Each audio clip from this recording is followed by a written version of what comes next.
Good evening, CrossFitters. Coach G here. Want to help address the some key training variables for people who are preparing for the Fittest Team contest. And this is no secret insider information or anything. This is just good training principle, good coaching from me to all of you guys as you're seeking to get ready for the Fittest Team contest. So, in any exercise program, there are three macro variables that people need to consider. One is load, as in how much weight you lift. Second one is intensity, which is, in short, kind of how hard do you push yourself in a given workout.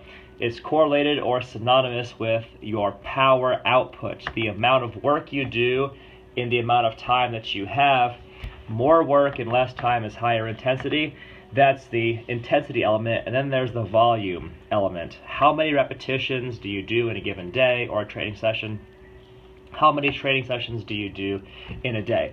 Now, if you're consistently attending CrossFit and you're doing the Metcons in the way that the coaches guide you to do, you are hitting the intensity element on a consistent basis, and that's fantastic. And by the way, in CrossFit, that is how you get your greatest results. It is a correlate and direct outcome for your willingness to push yourself to that intensity, the point to which the workouts are very uncomfortable. That is what drives your physique transformation, your ability to change your strength, change your conditioning, etc. So, intensity. But what people who are preparing for the Fittest Team, or any two-day competition especially, really need to prepare for, and what is the easiest to overlook, is the volume aspect of it.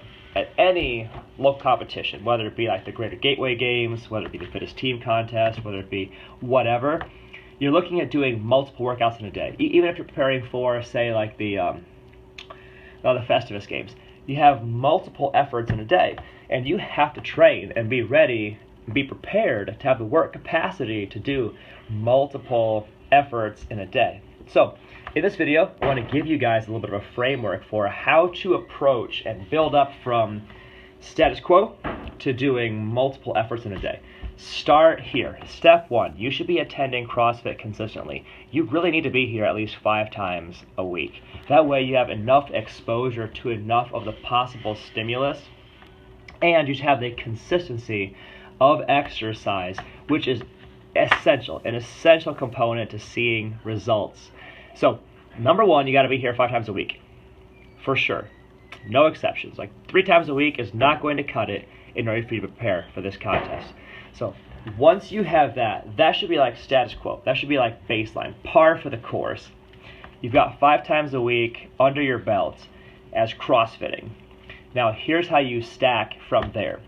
If you're a morning CrossFitter, you come in for 5 a.m., 6 a.m., or 9:30 a.m., and that's when you do the CrossFit thing, you'll have a fantastic, broad range of ability just by doing CrossFit at that time 5 times a week.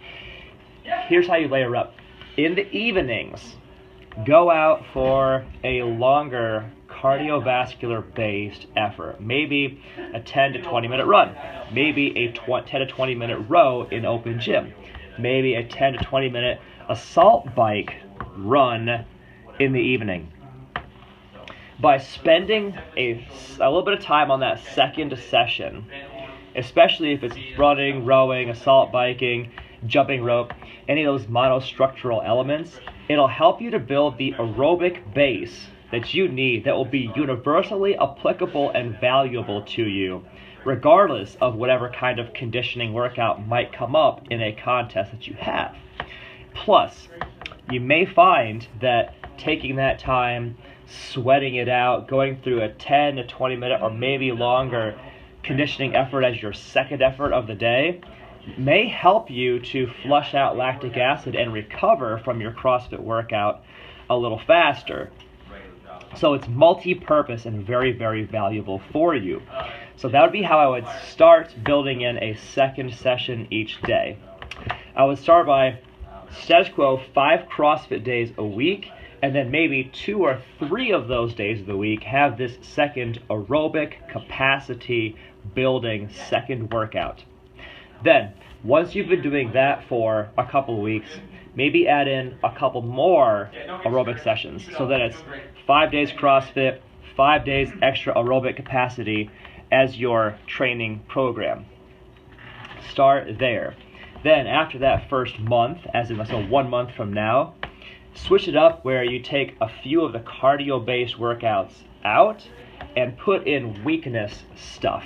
Maybe for you it's extra gymnastics practice. Maybe for you it's extra weightlifting practice. Whatever you are not awesome at, have a second session where you kind of spend a little extra time working on those weaknesses. Then you have the increased capacity to handle multiple exercise challenges in a day, whether it be cardio or weightlifting or gymnastics, and it builds your general work capacity and helps you get ready. A week out from the contest, immediately cease and desist all multiple workout days and cut it down to just a few days of fitness, but at a much lower intensity, maybe 40% less intensity than usual in the week leading up to the contest.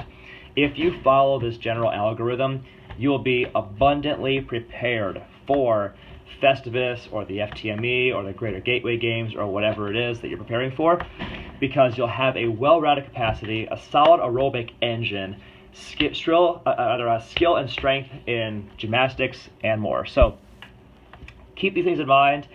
Get after your preparation and get after it right now. I want you guys to be ready and to perform up to your own standards and make yourselves proud. Do well by yourselves and your teammates, and have a great time at the FTME knowing that you're prepared for it. It's been Coach G here. Love you guys. Have a beautiful and blessed night.